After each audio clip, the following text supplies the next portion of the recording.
You're listening to the DolphinsTalk.com podcast, the longest-running Miami Dolphins podcast on the internet. We're always in control. And when you say Miami, you're talking to Merkel. Cause we're the Miami Dolphins. Miami Dolphins. Miami Dolphins #1. Hello, Miami Dolphins fans. How are you today? And thank you for listening to the DolphinsTalk.com podcast. On this Wednesday, October the 1st, I am your host, Michael Leva. Flying solo today. Tom had a work thing. He's going to be tied up late today, so couldn't find a fill-in host, so just going to fly solo on the weekly Wednesday show. And we have a lot to talk about in the world of the Dolphins. There's a lot of news. We got this week's game versus the Carolina Panthers to preview. There's a lot happening, so let's get right to it. First, let's get the business aspect out of the way. This show is brought to you by Caneswear. Everyone go to the website, caneswear.com, for the best and most affordable Miami Dolphins apparel on the internet. If you need a new Miami Dolphins jersey, hat, hoodie, shirt, shorts, socks, anything with the Miami Dolphins logo on it for the home or for the car, for yourself or for a gift, go to caneswear.com. They also have great apparel for the Miami Hurricanes, your Stanley Cup champion Florida Panthers, the Miami Heat, the Miami Marlins. Caneswear.com is the first website you should go to. Also, if you're in South Florida, like I will be real soon, stop by their shop at 2655 South University Drive in Davie. Caneswear.com. Go to caneswear.com. Also, a shout out to everyone listening at the I Am a Miami Dolphins fan Facebook page, run by the great Carlos Hernandez. Dolphins Talk Extra, bonus podcast, private message board, contest with really cool prizes and extra podcasts, some about the Dolphins, some not. Patreon.com/DolphinsTalk, $3 a month. Can't beat the price. It's a great community over there that you want to be a part of.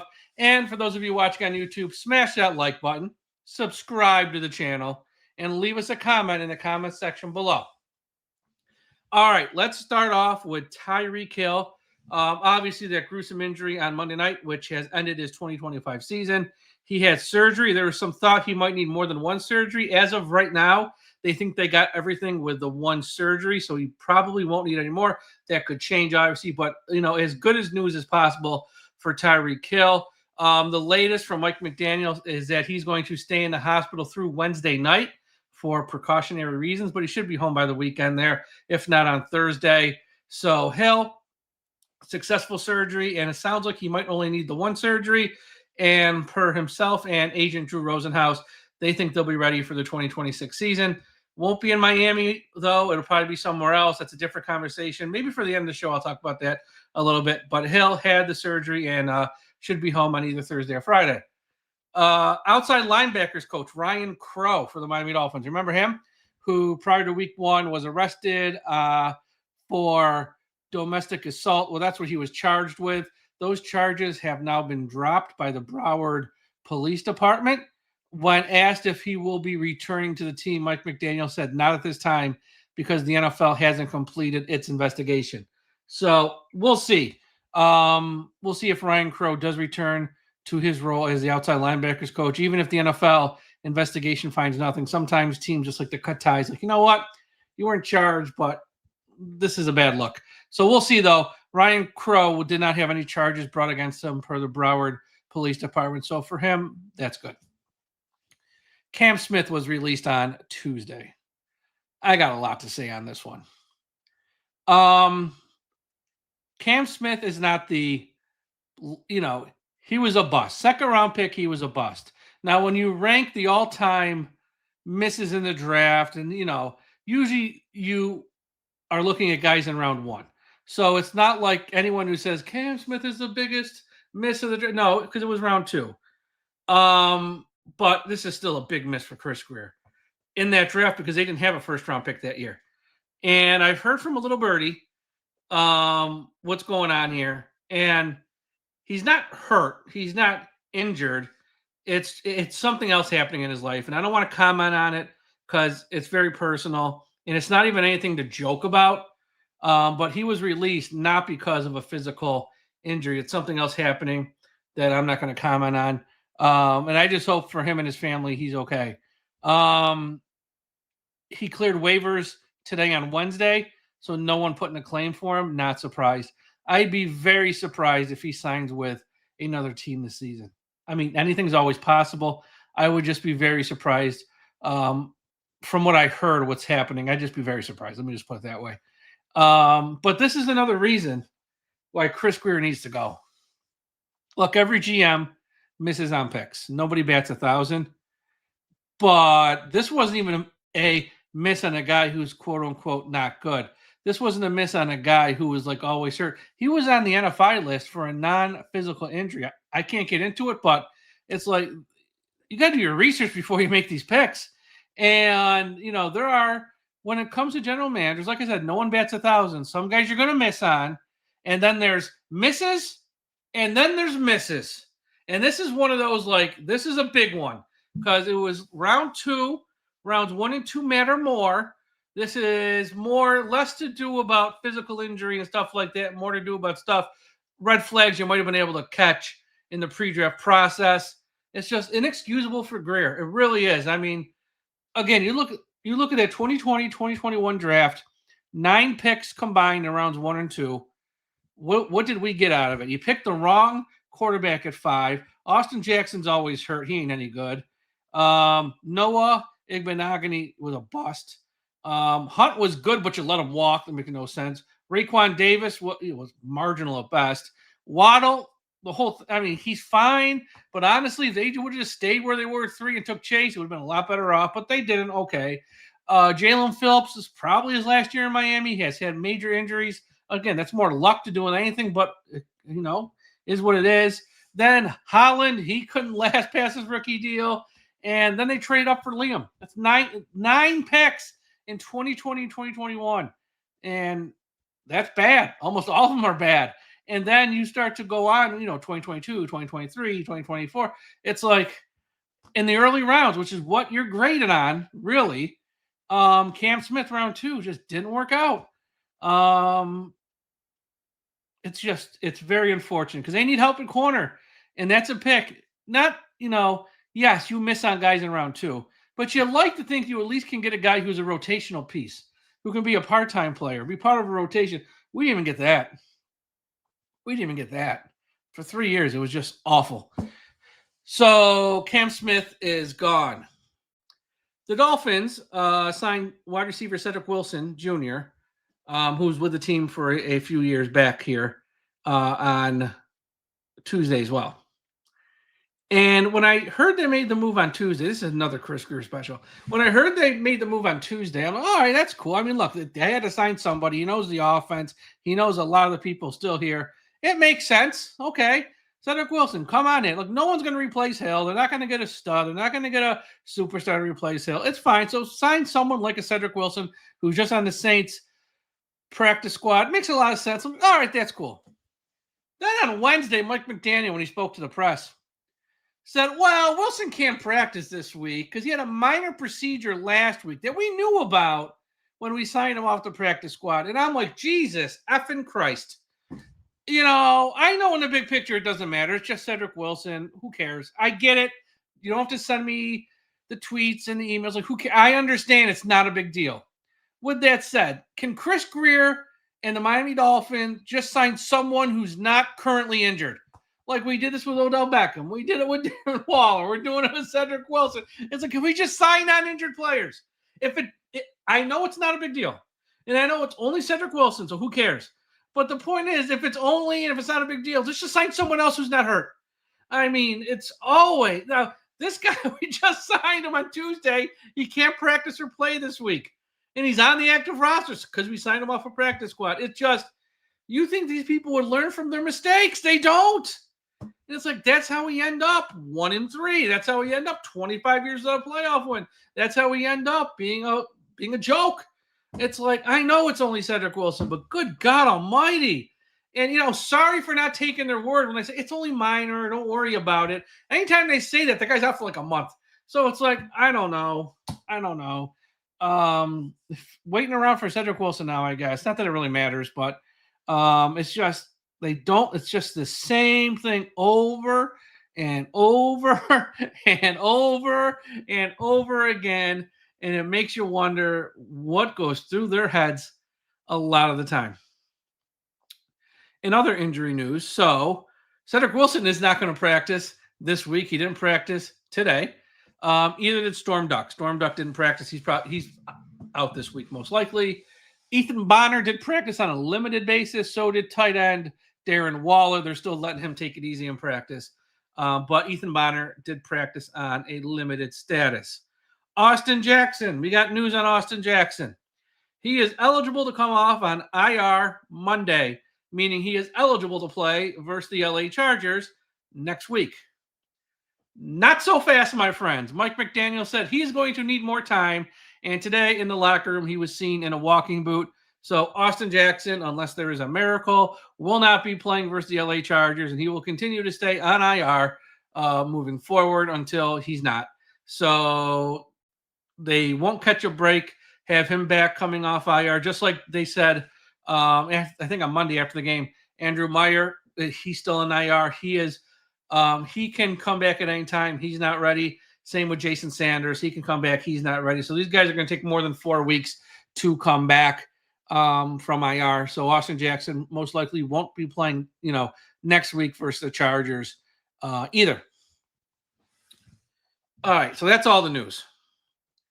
I want to talk about something after Monday night's game, fans of Dolphins were excited, as you should be. It's a win versus a rival. Be excited. I know the season's not going great, but you still can enjoy wins when you beat a team like the Jets at home, especially when it's the first one of the season and it's sort of, get that first win. But there's always a part of the fan base that takes it too far. And that part of the fan base was out on Tuesday saying, well, Mike McDaniel and Chris Greer are safe now. So much we can end the hot seat talk. And I just roll my eyes when I see this nonsense. It's like they won't be fired. No. That win versus Jets on Monday, all it did was buy Mike McDaniel and Chris Greer a week of peace, because that's all it did. If they go out there and lose versus the Panthers this week, guess what happens on Monday or Sunday right after the game? You guys are back on the hot. I mean, they're not off the hot seat. It's going to be talk. Are you going to fire him? You're 1-4. You just lost to the Panthers. So, they're still on the hot seat. Now they're on the hot seat at 1-3, not 0-4. They beat the Jets. Here's something else. Be happy that they got a win. Be happy that they beat the Jets, who's a rival. But keep it in perspective. Use some context. They beat the Jets because the Jets had over 100 yards in penalties and gave the game away. The Jets did not have a competent quarterback who could pass the ball or throw a forward pass. The Jets had 197 yards rushing, 7 yards per carry. Any team that can run for 197 yards at 7 yards per carry that has even a least bit competent quarterback to throw a pass wins the game. But you factor in that Justin Fields stinks on toast and that they had over 100 yards in penalties. They gifted Miami a win. And Miami was nice enough, smart enough to say, thank you, we'll take the gift and we'll take the win. If you're a fan of the Dolphins, you don't have to apologize for it. But let's understand what happened on Monday night, and let's not make more of it than it is. The Jets handed Miami a win, and the Dolphins took it as they should have. Okay? If Miami's playing pretty much almost any other team, I don't want to say almost any other team, they lose on Monday night. When you're giving up 197 yards per carry, you're going to lose. But the Jets, with 100 yards in penalties, and they have a horrible quarterback, made it easy for Miami to win. Now, with that said, McDaniel and Greer are not safe. This team is 1-3. They have looked horrible through 4 games. Mike McDaniel is still a bad head coach. Chris Greer is still a bad general manager. Nothing that happened Monday night on that field changes that. Yes, they won. Great. Now go explain weeks 1 through 3. Now go explain the 2024 season. Now go explain all the flaws on this roster and what Chris Greer did in March and April and May. When the Dolphins win 3 or 4 games in a row, when the Dolphins get over 500, then talk to me. We can revisit if Chris Greer and Mike McDaniel are still on the hot seat. Until the Dolphins get over 500, until the Dolphins win 3 or 4 games in a row, they're on the hot seat and they should be fired. To think otherwise is beyond dumb. I just had to say that because some fans of the Dolphins just really take it too far. They just take it too far. And yes, it was a win. It was at home. Thank God they got a win. And they're not going to go 0-17. But let's not start changing history now. Oh, Mike McDaniel's keeping his job. No. He still deserves to be fired. And unless they really turn this around, then we will have that conversation then. Then and only then. All right, mybookie.com. If you're going to place bets this season, you better be placing them at mybookie.com. Here's why. You go to mybookie.com, use a promo code Dolphins, and click on the bet back bonus token. Here's why. The first bet you place, I don't care if it's for $10, $100, $200, $500. The first bet you place, if you lose, you get your money back. Who does that? MyBookie.com does that. So on Sunday, you know what? I think the Dolphins are going to win 2 in a row. I think they're going to beat the Panthers. I'm going to go to MyBookie.com, use the promo code Dolphins, hit the bet back bonus token, and take Miami. And then guess what? If the Dolphins happen to lose and you lose your bet, oh, well, you get your money back and you can bet again. You can pick another game to bet. It's like it never happened. Never happened. MyBookie.com does that, and only MyBookie.com that does that. So if you place your bets on another app, that's fine. We understand. But you should at least sign up for MyBookie.com and place one bet with them because you get a mulligan if you lose it. You might as well place one bet with them. I'd place more, but place one. MyBookie.com, promo code Dolphins. Make sure you use that promo code too. And click on the bet back bonus token. If you lose your first bet, you just get to bet it again. So everyone go to MyBookie.com. All right, Dolphins versus Panthers. Let's talk about the matchup here, the numbers in this game. Look, neither one of these teams are all that good. I'm not gonna put a spin on this. Both these teams kind of stink. Both teams are 1-3. When we look at the numbers here, total offense, and this is bad across the board. Total offense, Miami's ranked 26, Carolina's ranked 24th. Passing offense, Miami's ranked 22nd, Carolina's ranked 21st. Rushing offense, Miami's ranked 27th, Carolina's ranked 26th. Scoring offense, Miami's ranked 21st, the Carolina Panthers ranked 26th. So pretty equal across the board there when it comes to offense. They're both in the 20s, some of them side by side to each other pretty much. So pretty much even. Other side of the ball, total defense. Let's get a little separation here. Miami's 26th. The Panthers are ranked 19th in the top 20. Passing defense, Miami 20th, Carolina 12th, top half of the league in their passing defense. Rushing defense, Miami, very bad. 30th, Carolina's 23rd. And scoring defense, because we keep scoring points, Miami's ranked 26th. Carolina's actually ranked 19th, top 20. So the Panthers defense hasn't been bad. Now, they did have a shutout a couple weeks ago versus Atlanta, which helps them, obviously, with these rankings. But they did play a shutout as well against Atlanta, so they deserve that. So neither one of these teams here are anything to brag about. Let's start first when Miami has the ball. What are the Dolphins' keys to the game? What should they be looking to do? Well, life without Tyreek Hill starts this week. This is the new normal, folks. Tyreek Hill, his time with the Dolphins is all done. Not just this year, but forever. So this is going to be the new normal, how this Miami Dolphins offense runs with Tua, McDaniel, Waddle, Achane, and no Tyreek. I think Mike McDaniel now, it's kind of been forced on him. He has to run the ball more, and he really has to stick with it. Now, last week versus the Jets, there was a lot of balance there with the run and the pass. He needs to do that more each week now without the threat of Hill on the field. The passing options aren't going to be like it was before when you did have Hill to open things up. I want to see a little bit more of Achane and Ollie Gordon on the field at the same time. Line them up both in the backfield, then maybe put Achane in motion, get them lined up in the slot as a receiver. Maybe get a matchup there against a linebacker, which can be favorable to him in the passing game. And also just, you could even use Ollie Gordon at times almost as like a fullback and a lead blocker where it fits. I think when those two are on the field at the same time, it's going to be problematic to the opponents. So I like that. Waddle's got to step up. I know I sound like Captain Obvious here, but Waddle really needs to step up here. They just, he gets paid a lot of money, and now it's time for him to fill that role. They took him 6th overall in the 2021 draft. 6th.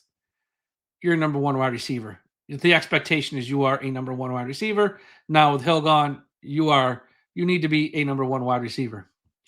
I like to see more of the same from Waller at tight end. I think what we saw from him on Monday night is probably the apex. 3 or 4 passes a game, red zone target, couple touchdowns. I don't know if you'll get anything more than that most weeks, but if we can get that, put aside the touchdowns, a lot of that has to do with, you know, a little bit of luck involved there. If we can get that, have him move the chains a couple times, red zone target, 3 or 4 receptions per game, sign me up. Sign me up. I think that's his role. And I also think if he can give us that every week, week in, week out, I think that's what this offense needs. And I think that'd be fantastic. That's an aspect of the offense we didn't see weeks 1, 2, and 3, but it's an aspect of this offense we saw all last season with Jonnu Smith. So Waller, just keep doing what you're doing. Touchdowns are great, but just really move the chains and be that sort of matchup nightmare at tight end when you are on the field. And can Nick Westbrook, Kenny, and Malik Washington provide more production now when called upon? They're going to be in much larger roles. We obviously know that with no Hill. What can they do? Washington's been good, but I want to see more. Nick Westbrook, he hasn't been on the field all too much this year, honestly. He obviously will be on the field a lot more now. So which one of those two guys sort of, makes more plays, gets more passes thrown their way, who Tua feels more comfortable with? I guess it's probably Washington, as we saw a little bit of that in the preseason when Tua played. But those two guys are going to have a golden opportunity here to catch more balls and have more passes thrown their way. And on the offensive line, I want to say this. I know the offensive line really isn't very good. I know the right side has a couple backups. I get it. Jonah Savaiinaia has to be better. I know the excuse, he's just a rookie. And it's true. He's only played 4 games. So I don't want to sit here and say he's a bust, he's no good. I don't. But that he's just a rookie excuse is only going to last so long. They traded a lot of picks to move up to the top of round 2. And I know it takes a lot of rookies' time. I really do. But he's been terrible through 4 games. Like, not even just like he's just okay. He's been terrible through 4 games. And I want to give the kid time. But as most fans, not just me, give him time, we also want to see some progress. And it's time we start seeing some progress from Jonah Savaiinaia. He's got to be a little bit better here because he's been absolutely terrible through 4 games. So now with no Hill, it's like everyone's got to raise their game up a little bit. Hill's the best player on this team. Hill's a future Hall of Famer. He might have been an a-hole off the field, but on the field, between those lines, he was their best player, bar none. And everyone's got to step it up a bit now and do a little bit more. So Jonas Savaiinaia, he's got to get a little better here. At least show us progress. I'm not saying you got to be a Pro Bowl level player, but right now you're at god awful terrible. Just be, each week get a little bit better, get a little bit better, get a little bit better. So that's what I want to see from him. When the Dolphins are on defense, look, guys, this is pretty simple at this point. Can they stop the run? You can't let teams run for 7, 8, 9 yards per clip. Versus the Bills, I think for the game, they were around 7 yards a carry. In the first half, they were at 9. The Jets were at 7.0 yards the whole game. You just can't, and I know weeks 1 and 2, too, those teams just ran the ball right down our throat, the Patriots and Colts. You got to be better versus the run. Figure it out. Grant, he's another guy who took 13th overall. You never hear his name. It's like he's invisible. Anytime I see him, he's getting pushed off the line.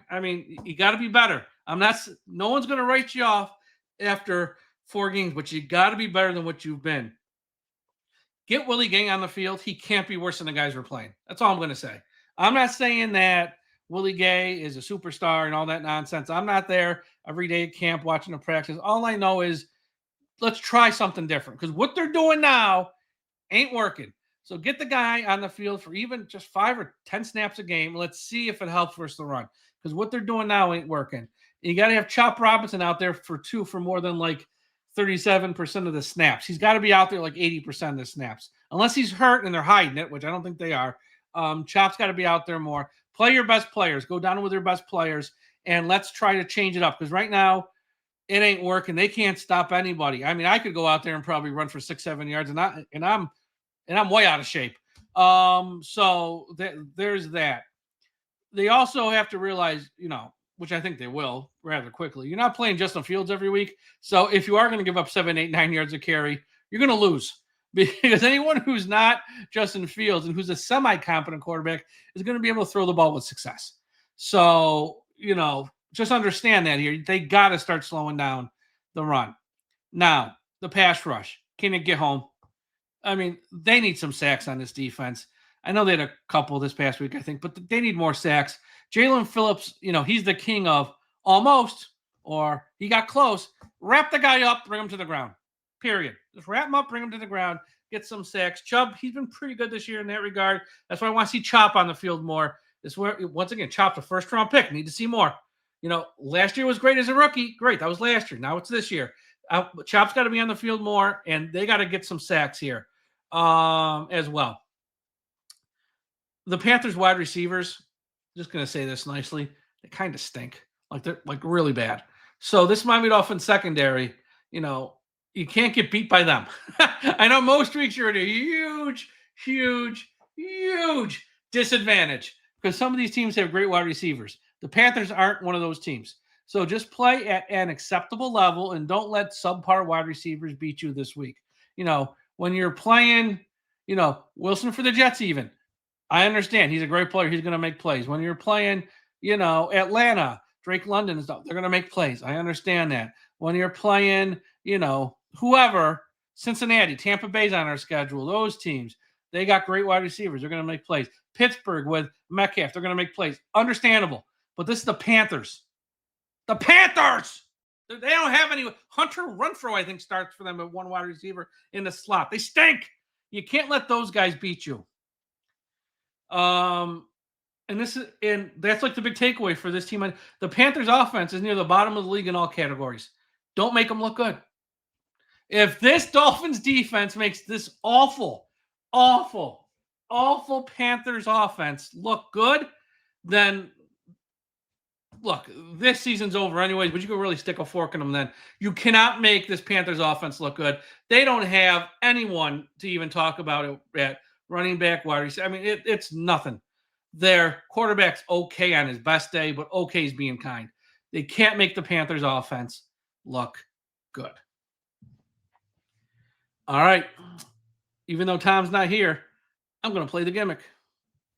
It's now time for Mike and Tom's Fearless Predictions.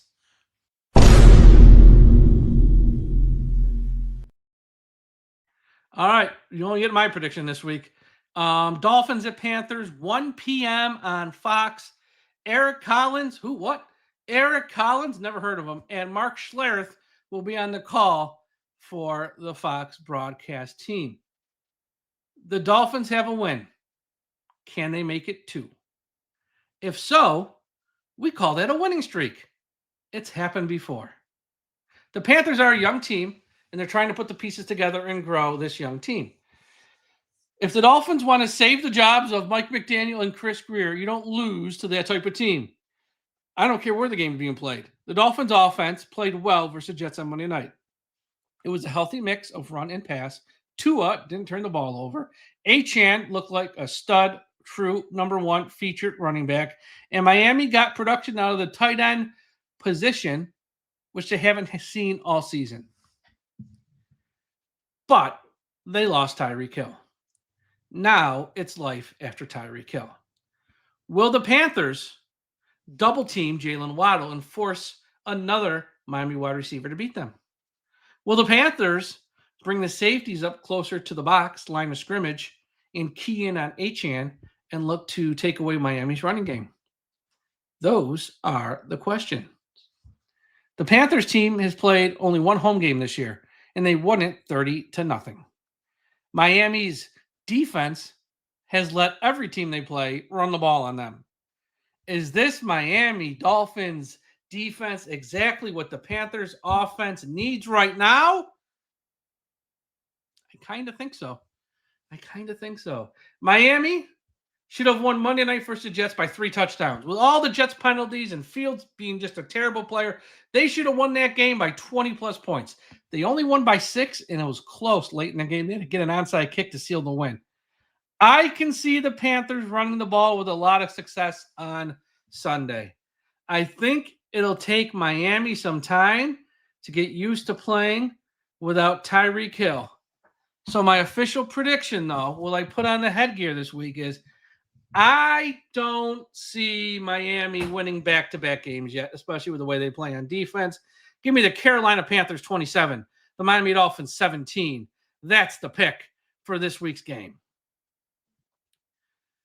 Yeah, I just don't see the Dolphins. I don't know who they can stop because they couldn't stop the Jets, really. The Jets stopped themselves. Would they fumble at the goal line and all the penalties and all that stuff, and then the offensive pass interference and stuff. So it's just, I don't know. Until the Dolphins show me they can do anything on defense, I'm not there yet. I want to talk about Hill and his contracts. I know I sort of spoke about this a little bit last night with Josh Moser, and it's an uncomfortable conversation because the guy just had a gruesome, nasty injury, and he just had surgery. He's still in the hospital, but football's a business. Everyone says it's a business. What did Tua say last year? The market is the market. Well, that's right. The market is the market, and there is the business side. And we wish Tyreek Hill all the best with his knee, a fast recovery, and hopefully he can get back on the field and be the same guy he has always been. That's what we hope for him as a person. There's a business side of this that the Miami Dolphins are going to have to address. Not right now, but at some point here between now and like the end of January or February. And that is, what do you do with Tyreek Hill? He is due $36 million next year. None of it is guaranteed.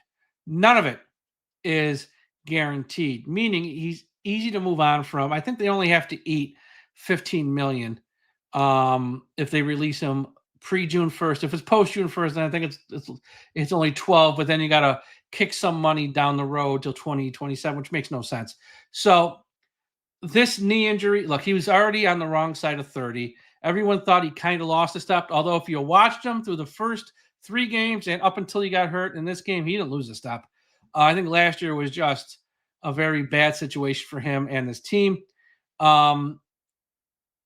They need every cent of salary cap space there is. That's number one. Number two, the off the field issues for him are still there. He has a lawsuit this November with the plus size model. There's the NFL investigation and the lawsuit from his ex-wife about the 8 incidents of domestic violence that's still lingering out there. If you're the Dolphins, this is your opportunity to move on from him. Right now, after this year, you get $36 million of dead money, it will open up $36 million on the cap. Which, again, if at the end of this year you do fire Chris Grier and Mike McDaniel, kind of like it is expected. I mean, let's be honest, folks. Let's not lie about this. And if you want to move on from the quarterback Tua, we know that cap hit's big. How do you offset that cap hit? Well, one of the big things you do is you move on from Tyreek Hill, because that gives you a lot of cap space to absorb some of the cap hit from Tua, even if you do him as a post-June 1st and do Tyreek as a pre-June 1st. So I think Hill's time here is over. On the field, Tom and myself, we sort of spoke about this Sunday night. The history of the Dolphins. Paul Warfield's their only Hall of Fame wide receiver. Tyreek Hill, he'll be the second. And outside of Clayton's, 18 touchdown season, 19 touchdown season, Tyreek Hill is probably the best wide receiver in franchise history. If you want to say Clayton is and Hill second, I'm not going to argue. But in my eyes, Hill's 1, Clayton's 2. When it comes to best wide receivers in franchise history. I know he wasn't here long, only really here for 4 seasons, 2022, 23, 24, and only 4 games in 2025. But, he made a huge impact on this team, on the field, with the stats he put up. It's a shame they couldn't win with him, because when you get someone who's that good, you want to, obviously win. You want to win the AFC East. You want to win a playoff game or 2 and at least make a run to a Super Bowl, because he is a special player that doesn't come around often. All the nonsense aside, off the field, just on the field, that is a special talent that doesn't come around often. You're just not going to replace him. He's so good. Now, I know there was some chatter last night talking to Josh, like maybe, since none of the money next year is fully guaranteed, maybe he would take a pay cut, maybe cut the salary in half to stay. That's always an option. But again, then you got to start looking towards the off the field stuff and weigh the risk versus the reward. That's number one. And then number two, who's going to be making that decision? Is it Chris Grier? Is it the head coach, Mike McDaniel? If so, they might be more open to that. If it's not them, and if it's 2 new people from the outside, they're like, you know what? Let him be someone else's headache. We're going to just move on and have a clean slate and start fresh. And then you also have to factor in the owner too, who just might not want him around anymore for all we know. Because it is a lot. Putting up with Hill's a lot. Like, what you're signing up for at this point. You can't be surprised if you pay Hill, even if he takes a pay cut, but you're actually paying him, and be like, wow, he got in trouble. He's making no one's surprised anymore. You kind of know what you're signing up for. So, but yeah, Hill's impact here in Miami for a short stretch was big. He won't be back next year. It's just common sense. It's just NFL math. Again, if he wants to take a drastic pay cut and stay, it's possible, I guess, but that seems just very much unlikely. But Hill was special, and now it's Waddle's time. As I said, coming into the season, I didn't think this season would be good. Now, I didn't expect it to be as bad as it's looked. I didn't think they wouldn't be able to stop anybody on defense. So I didn't think it'd be this bad, but I didn't pick them to be over 500. So I'm not shocked by that. But I said, if you remember my shows back in July and August, what's a successful season for the Dolphins? Well, here's what a successful season is. Patrick Paul is a franchise left tackle. Chop Robinson is sort of a franchise edge rusher. We haven't seen that yet. I mean, Paul's on his way. He's played really well. Chop, it's only 4 games. I want to see him on the field more. I really blame the staff, not him. And I'm not worried about Chop either. I need to see Grant be someone who can line up opposite Zach Sealer and be the guy so Zach doesn't see double teams every play, which he's seeing now. Well, it's only 4 games for a rookie. I will give him time, but that's what we need to see from Grant. And I need to see if Waddle can be a true number 1, because we all knew Hill won't be here next year. And I didn't think we'd have to worry about this now. I thought, they'd give Waddle 2026 to see if he can be a true number 1. Well, he's got the rest of this year with 13 more games to show the world he can be a true number 1. He's got the speed. He's not as fast as Hill, but he's fast. He's very fast. Fast enough, okay? He runs crisp routes. He's smart. He has a great rapport with Tua. There's no excuse for Waddle not to be a true number 1 wide receiver. That's what he was picked to do, pick 6 overall. He's had it easy a little bit because Hill came shortly after he was picked in 2021. But now he can be the man. He's the man. I need to see him be that guy. And I hope it happens. I know I've read a lot of local reporters, national people. No, he can't be a number 1. He ain't that guy. He's not wired that way. He ain't that guy. I do not agree. I think Waddle can be a number 1.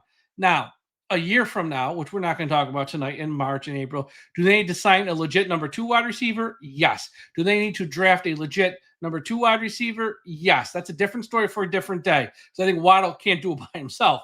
But do I think Waddle can be a true number 1? Because I don't think Washington is a number 2 in the NFL. I think he's more of a number 3 at best. But can Waddle be a number 1? Yes, he can. And I'm very excited to see, starting this week. Again, it's like the Panthers here are, it's not like they're the Philadelphia Eagles. We're playing the Carolina Panthers, folks. So let's go out there. Let's see Waddle, catch 8 balls, 90 yards, 1 touchdown. Boom. Good start. That would be a great start. If it's more, even better. But let's see, because I think he can be that guy. And that's something, as we sit through the rest of this year, and it might be a lot of long games, we're going to see more games that look like weeks 1, 2, and 3 that did week 4. Let's just be honest.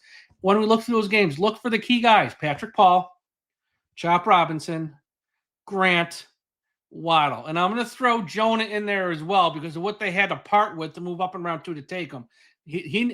I want Paul and Jonah to be Sims and Webb and Sims. So that'd be nice.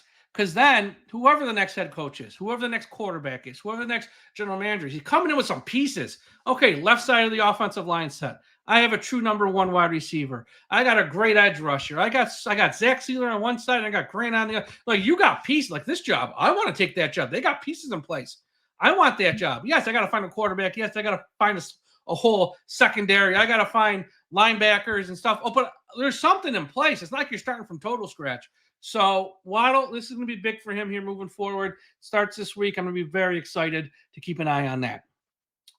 And as I wrap up, something, since I'm doing the show alone today, and there's so I have more freedom to sort of talk about some stuff. I want to just thank everyone. Thank everyone who follows our website, who supports this podcast day in, day out, week in, week out, year in, year out. Without you, there would be no us. When I started this thing over 11, 12 years ago, I never thought it would grow into what we have today with an outstanding staff, a great team, a great community. We got that's why, when I sort of talk about it, and I talk about it quickly sometimes, the Patreon, Dolphins Talk Extra, that's the heart of the community. It's $3 a month, and it's a private message board where, we talk about, each other's lives. We talk about stuff, non-Miami Dolphins. We talk about the Miami Dolphins. It's really chill, really, it's not Twitter. Let me just say it's the exact opposite Twitter, where it's really fun and laid back and cool. Everyone can share an opinion, and no one's going to jump down your back and yell at you and curse you out. But we talk about music and fantasy sports, and we have tons of games and prizes. We give away autographs like they're going out of style. It's just really cool. And even if you're not part of that, although you should be, patreon.com/DolphinsTalk, just a community we've built, fans who interact with us on social media and through the website and YouTube comments and stuff like that. Just thank you so much. It's really a cool community. I'm really proud of what's been built here. I'm really proud of our staff. Everyone works really hard. Everyone works really hard to put out a good product. And, we always don't have to agree with each other. It's not about that. It's okay if we don't agree with each other. In fact, it's actually more fun when we don't agree with each other. But just be respectful. And I like to think that. That's why, sometimes like people on social media like, Mike blocked me. Yeah, because you weren't respectful. I don't care if you don't agree with my opinion, but don't be a dick about it. Just be respectful, and it's always all good. And that's kind of what we sort of foster. Just be respectful and nice to each other. And our staff, like I said, all the writers who don't get a lot of mention on the podcast side, because there's really two sides to us. There's the podcast side, and then there's the writers. The podcast side are the people that you see their faces most times and who you will connect with on that level. But the writers do outstanding work. And there's too many to mention, but they do outstanding work. So check out their articles up on the website at DolphinsTalk.com. Myself and Tom are going to be in South Florida next week, starting on Friday. Let me check the exact dates because I still don't. There's so many dates in my mind. We are down there October 10th, 11th, and 12th, essentially. Fly home on the 13th. We're going to be everywhere. Hard Rock Hotel Casino. We're going to be at Canesware. We're going to be at Bow Campers. We're going to be at the game. We're going to be everywhere that is everywhere. If you're down there, send me a DM. Send me an email. If you want to, meet up, say hi, have a drink. Always appreciated. We'll be at the fan club event at Bow Campers on Saturday. We're going to be at the Hard Rock Hotel most of the weekend. We'll be at the stadium on Sunday. So yeah, if you're down there and you want to hang out, if you want to have a drink, talk about the Dolphins or talk about anything else, you know how to reach out to either one of us on either Twitter or via email or here at the website. Just we're easy to get a hold of. So it's going to be a lot of fun next week. And once again, yes, it'd be a lot better if the team won, if the team was good. But even when it's not, it's more about the weekend, the community, and seeing everyone. Because some people we only get to see once or twice a year. So it's just nice to catch up with everyone as well. But again, just thank you for supporting this website and everything. It's really appreciated. And, I try to thank people as much as possible, but sometimes just want to take like 5 minutes out like I have here and just really thank everyone so much. Because, again, when I started this some 10, 11, 12 years ago, which I even lost count now, honestly, I never thought it would grow to this. And it's awesome. It's a lot of fun. All right. Go to the website, DolphinsTalk.com. Wherever you're listening to this podcast, Apple Podcast, Spotify, Podbean, iHeartRadio, Audible, subscribe, YouTube, subscribe, smash a like button. If you listen on Apple Podcast, take a second, 5-star rating and a positive comment always helps. And I will read those on the air. If you do, it has to be positive. 5-star rating, positive comment. If you do listen on Apple, that'd be a big help there. YouTube, again, make sure you're subscribed as well. Everyone, have a great rest of your Wednesday night. Tom will be back next week, I promise. He was just tied up this week. And I go, you know what? I'm just going to do it alone. It's a 1-3 season. I can do it alone. But Tom will be back next week. That's why there's no other picks this week. We're going to put it on hold until next week so we each have the same amount of picks. But everyone have a great night. We'll talk to you again after a while. And don't forget, when you're on the road, driving around, wherever you live, we still must put an end to highway profanity.